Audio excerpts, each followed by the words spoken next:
Hindi ko maintindihan saan nanggagaling yung total failure ako as a Department of Education Secretary.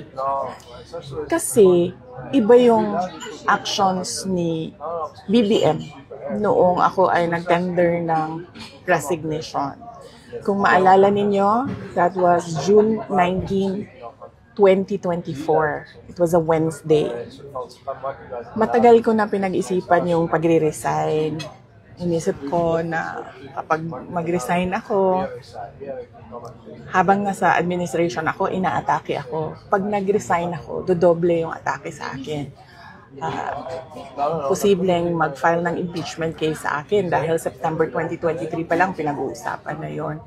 So, matagal ko na hawak-hawak yung resignation letter na yun. Matagal akong pabalik-balik sa Malacanang, pero hindi ko talaga pa naibigay. Pero nung June 19, 2024, dun ko na isip na yun ang pinakatamang panahon na ibigay ko na yung irrevocable resignation ko. Kasi merong meeting sa Malacanang about opening of classes na hindi naman dapat na umaabot sa level ng Pangulo, pero meeting ko no para sa kung kailan magbubukas ang klase. So after nung meeting, mag-request ako kay President Marcos if I can have a few minutes of his time. Meron lang akong ibigay sa kanya na sulat. So, ang ginawa niya, sinabi niya, so ano kasi yon? Meron silang reception area, tapos papasok ka sa isang room. Doon sa room, doon ginagawa yung meetings nila. Merong conference table. Tapos, pinapasok niya ako sa isa pang room, doon sa loob. Nagmuka siyang office na may table, may office table, may lounge, merong living room. Doon niya ako dinala. Meron pa isang conference table. So, tinanong pa nga niya ako hindi ka pa nakapasok dito? Sabi ko, hindi.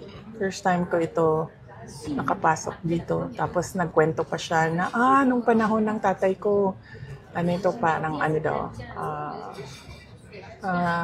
kung saan nag-gather ang mga tao. Tapos, gusto niya daw yung view na yon doon, kaya ginawa niyang office. Sabi ko, okay. Gumanon lang ako. And then, sinabi ko na sa kanya, may dala ako na letter, ibibigay ko sa'yo. Tapos, binigay ko sa kanya. And then, nung pinasa na niya, ang sabi niya, why? Tanong siya sa akin, bakit? Tapos sinabi ko sa kanya, ayoko na pag-usapan kung bakit ako mag-resign. Para sa akin ba, kailangan pa ba itanong yun? Hindi mo ba nakikita kung ano yung ginagawa ninyo sa akin? O parang hindi naman ako masokista na aatakihin ninyo ako nang aatakihin habang nagtatrabaho ako para sa inyo, and to think na the Department of Education was the department that was delivering results sa administration. So hindi na ako sabi ko ayokong pag-usapan. And then sabi niya, he tried to ask me to stay. Tapos sabi ko, ayoko na. And then, ang sunod niyang ginawa, inofera niya ako, may gusto ka ba na posisyon? Sabi ko, wala akong gustong posisyon. Tapos, ang sunod niyang sinabi sa akin, pwede ka bang tumulong sa midterm elections para sa mga senators? Tapos sabi niya, kasi di ba yung hugpong ng pagbabago, kasali naman yun sa unit team noon. Gumanon siya. Sabi ko, hindi ko, pag-iisipan ko, pero wala pa akong plano para sa 2025 midterm elections ng senators. So, clearly, lahat ng attempts niya to make me reconsider my resignation. Na sinabi niya, magstay lang ako as Department Secretary o DepEd. Na sinabi niya, gusto ko bang lumipat sa ibang posisyon, sabihin ko daw sa kanya. Na sinabi niya, pwede ba akong tumulong sa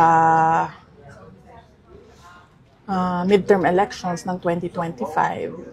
So, hindi iyon actions ng taong tumitingin as failure ako.